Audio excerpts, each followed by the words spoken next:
আজ ২১ ফেব্রুয়ারি তারেক রহমান গুলিবিদ্ধ হয় শহীদ মিনারে। শাহবাগে রণক্ষেত্র হয়েছে। দর্শক দেখতে পাচ্ছেন তারেক রহমান যখন শহীদ মিনারে ফুল দিতে আসেন ঠিক তখনই তার উপর প্রভাব পড়েছে অসংখ্য জামাত কর্মীরা তাকে আক্রমণ করে। এদিকে আজ ২১ ফেব্রুয়ারি শহীদ মিনারে তারেক রহমানের উপর ভয়াবহ রূপে আক্রমণ করে জামাত কর্মীরা। তারেক রহমানের খারাপ অবস্থা করেছে বিএনপি দল আজ ধ্বংসের মুখে। মহান একুশের প্রথম প্রহরে কেন্দ্রীয় শহীদ মিনারে ভাষা শহীদদের প্রতি শ্রদ্ধা জানিয়েছেন রাষ্ট্রপতি মোহাম্মদ শাহাবুদ্দিন এবং প্রধানমন্ত্রী তারেক রহমান। জামাত আসলেই অনেক পাল্টে যাচ্ছে। তার প্রমাণ হিসেবে আজকের একটা খবর আপনাদেরকে বলি। ভাষা শহীদদের শ্রদ্ধা জানাতে ২১-এর প্রথম প্রহরে শহীদ মিনারে যাবেন জামাত আমির। নতুন স্বরাষ্ট্রমন্ত্রী জনাব সালাউদ্দিন আহমেদ বলছেন কি আর বিএনপি কি করছে, কোনো মিল নাই, কোনো কোহেরেন্স নাই, কোনো শৃঙ্খলা নাই। বিএনপি কে এখনই যদি নিজেদের কন্ট্রোল না করে বিএনপি এর পরিণতি ভয়াবহ। আমরা হইলাম রাজপথের সৈনিক। আমরা এই ২১শে ফেব্রুয়ারি প্রতিদিন আমরা এই প্রভাত ফেরি আজকে থেকে না, বহু বছর ধরে বাংলাদেশ জাতীয়তাবাদী দল করে আসছে। শুরুতেই বিএনপি সরকার একটা বিরাট ভুল করলো এবং এই ভুলের মাসুল দিতে হবে, এবং এই ভুলের একটা আলটিমেট তাৎপর্য হচ্ছে বা আফটারম্যাথ হচ্ছে জামাত আওয়ামী লীগ ঐক্য হয়ে যাবে। হ্যাঁ, জামাত ইসলামী এবং আওয়ামী লীগ এক হয়েছে, এক হয়ে তারেক রহমানের উপর কঠিন প্রভাব ফেলে শহীদ মিনারে। দর্শক শ্রোতা, আজকে ২১শে ফেব্রুয়ারি তারেক রহমান জাতির উদ্দেশ্যে ভাষণ দেন এবং অনেক বিস্ফোরকমূলক কথা বলেন শহীদ মিনারে গিয়ে। আপনারা দেখতে পারবেন বর্তমানে তারেক রহমানের অবস্থা এবং আজকের এই ২১শে ফেব্রুয়ারিকে কেন্দ্র করে বাংলাদেশে যে অনেক ঘটনা ঘটতেছে, অস্থিতিশীলমূলক ঘটনা, সকল ঘটনাগুলো আপনাদেরকে লাইভ দেখাবো এবং অনেকের বক্তব্যের মাধ্যমে অনেক রহস্য উন্মোচন করে সেই বক্তব্যগুলো ধারাবাহিকটি দেখাবো। দেশের সকল তথ্য এবং গোপন নিউজ সবকিছু দেখতে পারবেন এই একটি ভিডিওতে। মহান একুশের প্রথম প্রহরে কেন্দ্রীয় শহীদ মিনারে ভাষা শহীদদের প্রতি শ্রদ্ধা জানিয়েছেন রাষ্ট্রপতি মোহাম্মদ শাহাবুদ্দিন এবং প্রধানমন্ত্রী তারেক রহমান। ৫২, ৭১, ৯০ আর ২৪ এর শহীদদের আত্মার মাগফিরাত এবং দেশ ও জাতির কল্যাণে মোনাজাত করা হয় সেখানে। অমর ২১শে ফেব্রুয়ারি ও আন্তর্জাতিক মাতৃভাষা দিবসে প্রথম প্রহরে রাত ১২টা ১ মিনিটে প্রথমে রাষ্ট্রপতি মোহাম্মদ শাহাবুদ্দিন শহীদ মিনারে শ্রদ্ধা জানান। এরপরই পুষ্পস্তবক অর্পণ করেন প্রধানমন্ত্রী তারেক রহমান। কিছুক্ষণ নীরবে দাঁড়িয়ে থেকে ভাষা আন্দোলনের শহীদদের প্রতি গভীর কৃতজ্ঞতা জানান তারা। প্রধানমন্ত্রী তারেক রহমান শ্রদ্ধা জানানোর পর ভাষা শহীদদের জন্য দোয়া ও মোনাজাত করা হয়। ঢাকা বিশ্ববিদ্যালয় কেন্দ্রীয় মসজিদের খতিব নাজির মাহমুদের পরিচালনায় ছিলেন। দেশের আত্মত্যাগী সন্তানদের আত্মার মাগফিরাত এবং দেশ ও জাতির কল্যাণ চাওয়া হয় মোনাজাতে। এই রমাদানে আপনার কাছে আমরা ফরিয়াদ করছি, মাওলা আমাদের দেশের প্রতি আপনি খাস রহমত অবতীর্ণ করুন। ভাষা আন্দোলনে যারা শাহাদাত। এরপর মন্ত্রিপরিষদের সদস্যদের নিয়ে শ্রদ্ধা জানান প্রধানমন্ত্রী তারেক রহমান। পরে বিএনপি চেয়ারম্যান হিসেবে দলের স্থায়ী কমিটির সদস্যদের নিয়েও ফুলেল শ্রদ্ধা জানান।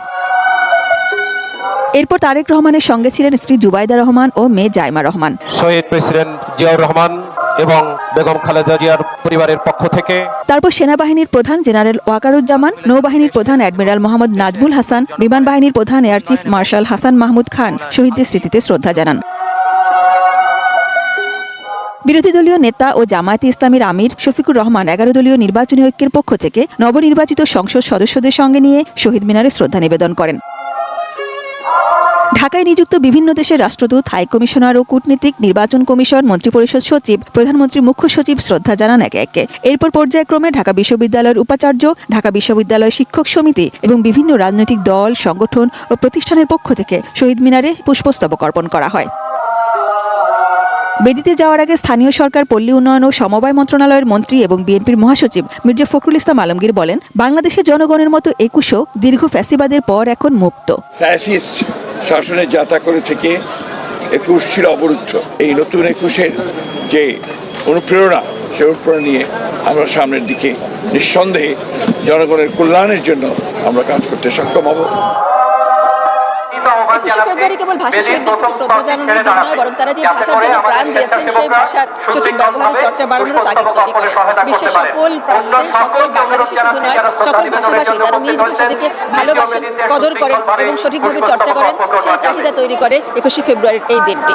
কেন্দ্রীয় শহীদ ১২ তারিখের নির্বাচনের পর থেকে ক্রমাগতভাবে সারা দেশে এখন পর্যন্ত যত আওয়ামী লীগের কার্যালয় খোলার ঘটনা ঘটেছে, সেখানে যে নেতাকর্মীরা জড়ো হয়েছেন, তারা স্লোগান দিয়েছেন, কিছুক্ষণ সময় কাটিয়েছেন, ছবি তুলেছেন, তুলেছেন, তারপর সেই ছবি প্রকাশ করেছেন, কিন্তু কোথাও এখন পর্যন্ত প্রশাসনকে ব্যবহার করে কোনো গ্রেফতার, হয়রানি, মামলার ঘটনা ঘটেনি। তার মানে ইউনূস সরকারের শাসনামল থেকে তারেক রহমানের শাসনামলে সেটা একটা স্পষ্ট পরিবর্তন বটে।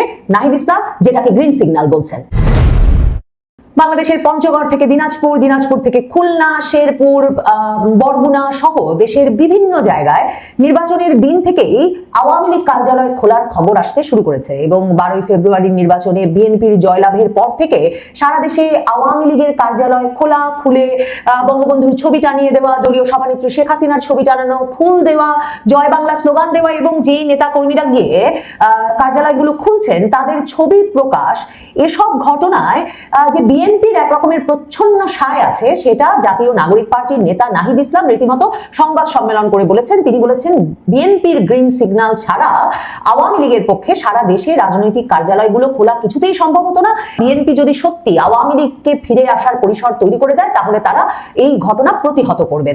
নাহিদ ইসলাম এসব হুমকি দিচ্ছেন বটে, কিন্তু এই হুমকিতে যে বিএনপি বা আওয়ামী লীগ কেউই কর্ণপাত করছে না তার প্রমাণ শুক্রবার দিন রীতিমতো ঢাকা শহরের বুকে ধানমন্ডিতে আওয়ামী লীগ সভানেত্রীর কার্যালয় খুলে একদল নেতা কর্মী স্লোগান দিয়েছেন এবং তারা সেই ধানমন্ডি কার্যালয়ের ফটকে বঙ্গবন্ধুর ছবি রেখে স্লোগান দিয়েছেন যারা, তারা নিজেদেরকে পরিচয় দিয়েছেন যুব মহিলা লীগের নেত্রী হিসেবে এবং রীতিমতো তাদের প্রত্যেকের মুখ দেখা যাচ্ছে, কারো মুখে মাস্ক নাই, সে ছবি আবার প্রকাশিত হয়ে পড়েছে। ঢাকার বুকে আওয়ামী লীগের অফিস ফেরত নেওয়ার, রিক্লেইম করার এই চেষ্টা এবং এই যে সেখানে গিয়ে বঙ্গবন্ধুর ছবি রেখে স্লোগান দেওয়া এবং সে খবর সংবাদ মাধ্যমে ছড়িয়ে দেওয়ার এই উদ্যোগ প্রথম। তার মানে সারা দেশের মতো ঢাকাতেও এখন কার্যালয় খোলার প্রচেষ্টা শুরু হলো। ডয়েচে ভেলে আন্তর্জাতিক সংবাদ মাধ্যম তারা প্রশ্ন তুলছে যে আওয়ামী লীগ সভানেত্রী শেখ হাসিনার নির্দেশেই কি সারা দেশ জুড়ে আওয়ামী লীগ এই ভাবে তাদের রাজনৈতিক কার্যালয়গুলো খোলা শুরু করেছে?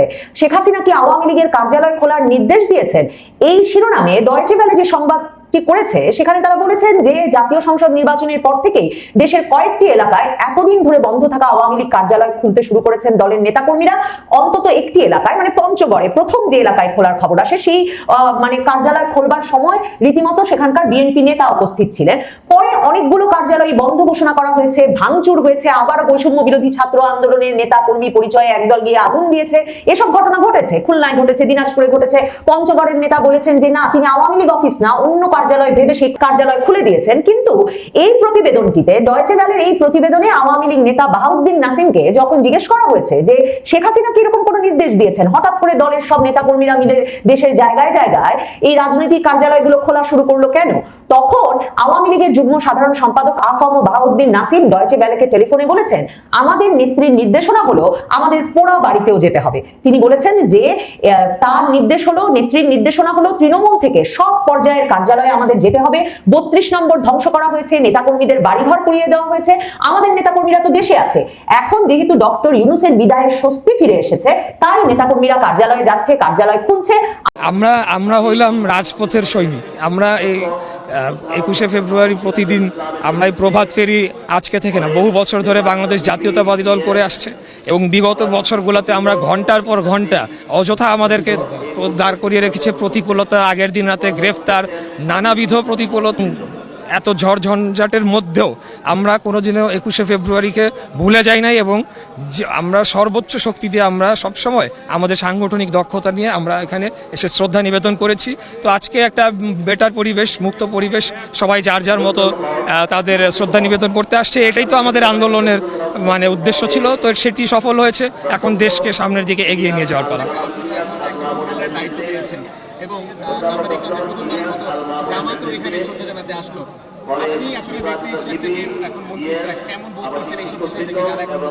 আমি এই কথাটা যেদিন আমাকে মুক্তিযোদ্ধা প্রজন্ম দলের, মুক্তিযুদ্ধের প্রজন্মের সভাপতি আহ্বায়ক হিসেবে ঘোষণা করা হয় সেদিনও আমি মুক্তিযোদ্ধাদের সামনে বলেছিলাম যে যাই হোক তারা যেভাবে যে কোনো কারণেই হোক তারা ক্ষমা চেয়েছে দেশের এবং দেশের বাইরে গিয়ে তখন দুঃখ প্রকাশ করেছে। যদিও ভাষাটা অনেকের পছন্দ নাও হতে পারে, কিন্তু এখন আমরা এই বিভেদকে কি ধরে রেখে দেশকে, জাতিকে বিভক্ত করে আবারও ধ্বংসের দিকে নিয়ে যাব যেভাবে আওয়ামী লীগ নিয়ে গিয়েছিল, নাকি এখন দেশকে ঐক্যবদ্ধ করে আমরা আমাদের সমস্যাগুলো নিরসন করব, যেটা ছিল মুক্তিযুদ্ধের আসল এক উদ্দেশ্য সেটা কি আমরা বাস্তবায়ন করব কিনা। তাই সবাই যে এখানে শ্রদ্ধা জানাচ্ছে এই বিষয়গুলো নিয়ে আর বিতর্ক না করুক সেটা। দর্শক, একদিন আগে এনসিপি নেতা নাহিদ ইসলাম তিনি অভিযোগ করেছেন যে আওয়ামী লীগের যে পুনর্বাসন, আওয়ামী লীগ যে ফিরে আসছে এবং সেটা বিএনপির সিগনালেই হচ্ছে। সারা দেশে বিভিন্ন জায়গায় যে আওয়ামী লীগের অফিস খোলা হচ্ছে সেটা বিএনপির সিগনালেই হচ্ছে এবং আওয়ামী লীগের ভোট ব্যাংকের উপরে নির্ভর করেই বিএনপি ক্ষমতায় এসেছে। এই অভিযোগটা তো পুরনো অভিযোগ তাদের।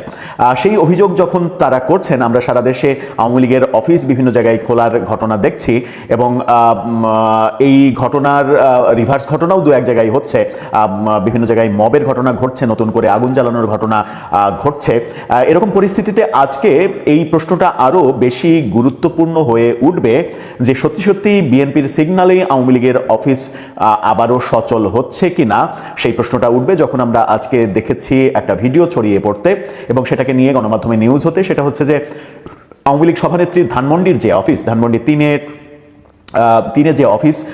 যে অফিসে আওয়ামী লীগের নেতাকর্মীদের সব থেকে বেশি ওঠা বসা থাকতো, সেই ৩ নম্বর অফিসের গেটে পতাকা টাঙানো, বঙ্গবন্ধুর ছবিতে ফুল দেয়া, জয় বাংলা মিছিল, এই ঘটনাগুলো ঘটেছে এবং সেটা মহিলা আওয়ামী লীগের পক্ষ থেকে ঘটানো হয়েছে। সেই কারণেই প্রশ্ন উঠছে যে বিএনপির সিগনালেই কি আওয়ামী লীগ ফিরছে? অন্যদিকে ভারতের যে চাওয়া, ভারতের যে প্রেশার, ইনক্লুসিভ রাজনীতি, সেই ব্যাপারটা কি বিএনপি ছোট ছোট করে হলেও সেটা প্রতিষ্ঠিত হোক, এটা রাজনীতিতে চাইছে? চলুন একটু জেনে দেখি ধানমন্ডিতে কি হলো এই ঘটনা। অন্যদিকে চট্টগ্রামে রিভার্স আর একটা ঘটনা ঘটেছে, সেটা বলছে প্রথম আলো। সেই ব্যাপারটাও আমরা একটু আলোচনা করে দেখার চেষ্টা করবো। এই ভিডিওতে থাকবেন পলিটিক্স টিভির নিয়মিত আয়োজনে।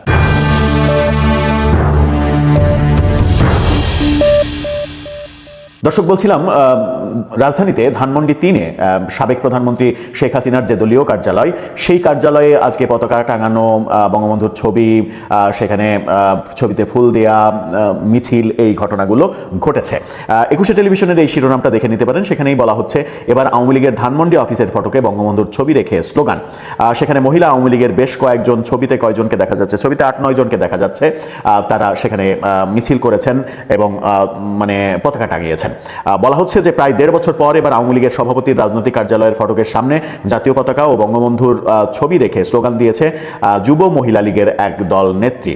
আজকে সকালে সংগঠনটির ১০-১২ জন নেতাকর্মী ধানমন্ডি ৩-এর সড়কের ৫১ নম্বর বাড়িটির সামনে তাদেরকে দেখা যায়।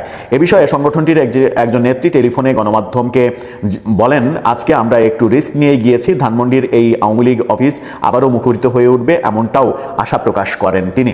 এর আগে ২০২৪ সালের ৫ আগস্ট যে ঘটনাটা ঘটে, এই ভবন সহ ওখানে যে পাশাপাশি ২-৩টা ভবনে আওয়ামী লীগের কার্যক্রম চলতো, সেই মানে ২-৩টা ভবনই একেবারে শ্মশান মরুভূমি বানিয়ে দেওয়া হয়েছিল। আজকে এই ঘটনাটা ঘটে প্রায় ৬ মাস পর। স্থানীয় কিছু নেশাগ্রস্ত যুবক ওই পোড়া ভবন নেতাদের মানে আশ্রয় হিসেবে, পোড়া ভবনকে তাদের আশ্রয় হিসেবে বেছে নিয়েছিল।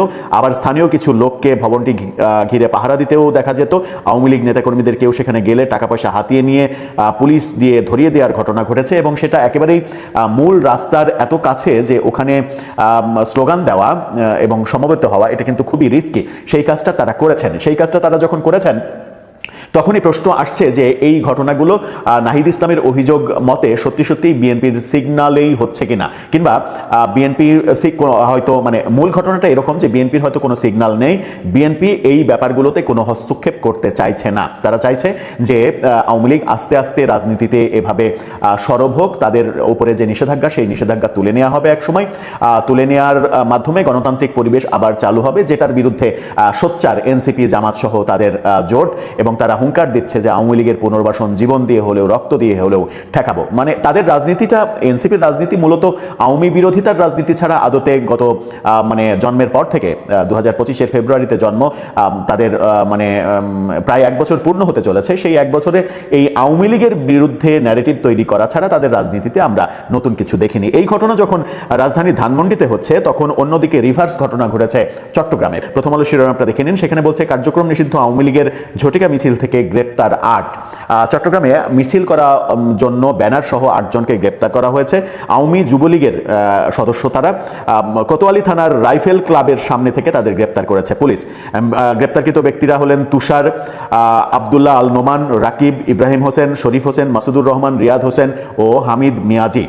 কোতোয়ালি থানার ভারপ্রাপ্ত কর্মকর্তা তিনি জানিয়েছেন ব্যানার নিয়ে মিছিল করার সময় তাদেরকে গ্রেপ্তার করা হয়েছে ব্যানার সহ, এবং এই ব্যাপারে একটা মামলাও হয়েছে। একদিকে যখন মানে সারা দেশে আওয়ামী লীগের অফিস বিভিন্নভাবে দেখলেন এখানে কি কথা হচ্ছে, অনেকে কিন্তু অনেক কথা বলতেছে, অনেকে আলোচনা করতেছে, অনেকে সমালোচনা করতেছে। বিশেষ করে আজকে 21শে ফেব্রুয়ারিকে কেন্দ্র করে অনেক ঘটনা ঘটেছে এবং দেশের রাজনীতির প্রেক্ষাপট নিয়ে সবাই সবার মন্তব্য প্রকাশ করে। দর্শক শ্রোতা, এই বিষয়গুলো দেখে এবং দেশের রাজনীতি নিয়ে আপনাদের মন্তব্য কী? আপনাদের গুরুত্বপূর্ণ মন্তব্যটা অবশ্যই আপনারা আমাদের কমেন্ট বক্সে লিখে যাবেন। আর হ্যাঁ, কোন আপনাদেরকে আমরা যা কিছু দেখিয়েছি সব কিছু আমরা সোশ্যাল মিডিয়া থেকে সংগ্রহ করেছি। এখানে আমাদের নিজস্ব কোনো মন্তব্য নেই বা আমাদের নিজস্ব কোনো সিদ্ধান্ত নেই। সর্বশেষ আপনাদের কাছে আমাদের একটা রিকোয়েস্ট থাকবে, আপনারা আমাদের চ্যানেলে নতুন দর্শক হয়ে থাকলে চ্যানেলটি সাবস্ক্রাইব করবেন এবং পাশে থাকা বেল বাটনটি বাজাবেন যাতে করে নেক্সট ভিডিওটা সবার আগে আপনাদের কাছে পৌঁছে যায়। ধন্যবাদ।